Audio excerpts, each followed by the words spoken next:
या दिवशी बँक खात्यावर जमा होणार लाडकी बहीण योजनेचे 1500 रुपये। पाहूया सविस्तर माहिती। त्याआधी तुम्ही जर आपल्या चॅनलवर नवीन असाल किंवा अजूनही चॅनल सबस्क्राइब केलं नसेल तर नक्की सबस्क्राइब करा आणि जवळच असलेला बेल आयकॉन क्लिक करा, म्हणजेच आम्ही टाकलेली माहिती तुमच्यापर्यंत पोहोचण्यास मदत होईल। या दिवशी बँक खात्यावर जमा होणार लाडकी बहीण योजनेचे 1500 रुपये। राज्य सरकारने राज्यभरातील महिलांसाठी मुख्यमंत्री लाडकी बहीण योजना सुरू केली आहे। विशेष म्हणजे या योजनेची गेल्या काही दिवसापासूनच सर्वच स्तरामध्ये चांगलीच चर्चा पाहायला मिळत आहे।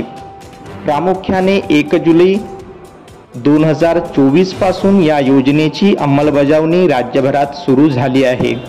अशातच आता या योजनेचे पैसे पात्र महिलांच्या खात्यावर नेमके कधी जमा होणार याबाबत अनेकांच्या मनात प्रश्न निर्माण झाला आहे।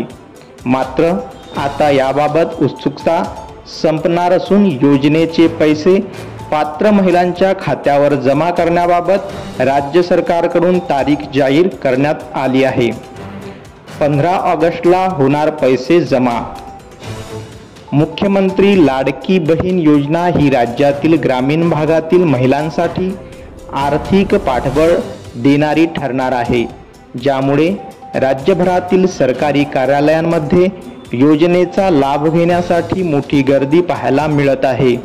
अशातच आता राज्य सरकारकडून स्वातंत्र्यदिनी अर्थात 15 ऑगस्ट रोजी राज्यभरातील योजनेसाठी अर्ज केलेल्या महिलांना जुलै 2024 या महिन्याची 1500 रुपये ही रक्कम वितरित केली जाणार आहे।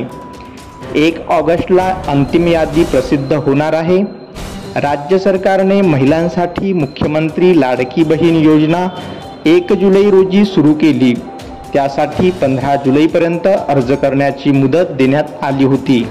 त्यानंतर आता त्यात वाढ करत राज्यभरातील महिलांना या योजनेचा अर्ज करण्यासाठी 31 ऑगस्टपर्यंत मुदतवाढ देण्यात आली आहे। अशातच आता आतापर्यंत ज्या महिलांचे अर्ज दाखल झाले आहेत त्यांची 16 जुलै रोजी तात्पुरती तर 1 ऑगस्टला अंतिम यादी प्रसिद्ध केली जाईल। प्रत्येक महिन्याच्या 15 तारखेला पैसे जमा होणार आहेत। त्यानंतर 14 ऑगस्टला पात्र महिलांच्या खात्यात योजनेचे पैसे जमा करण्याची प्रक्रिया सुरू होईल। साधारणपणे 15 ऑगस्टपर्यंत राज्यातील सर्व महिलांना ही रक्कम मिळेल असे राज्य सरकारकडून सांगण्यात आले आहे।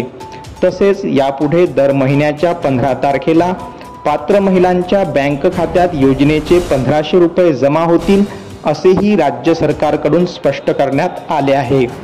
अर्ज भरण्यासाठी लागणारी कागदपत्रे पुढीलप्रमाणे आहेत: आधार कार्ड, रेशन कार्ड, उत्पन्नाचा दाखला, रहिवासी दाखला, बँक पासबुक, अर्जदाराचा फोटो, अधिवास किंवा जन्म प्रमाणपत्र, लग्नाचे प्रमाणपत्र। अशाच नवनवीन माहितीसाठी आपल्या चॅनलला नक्की सबस्क्राइब करा। धन्यवाद।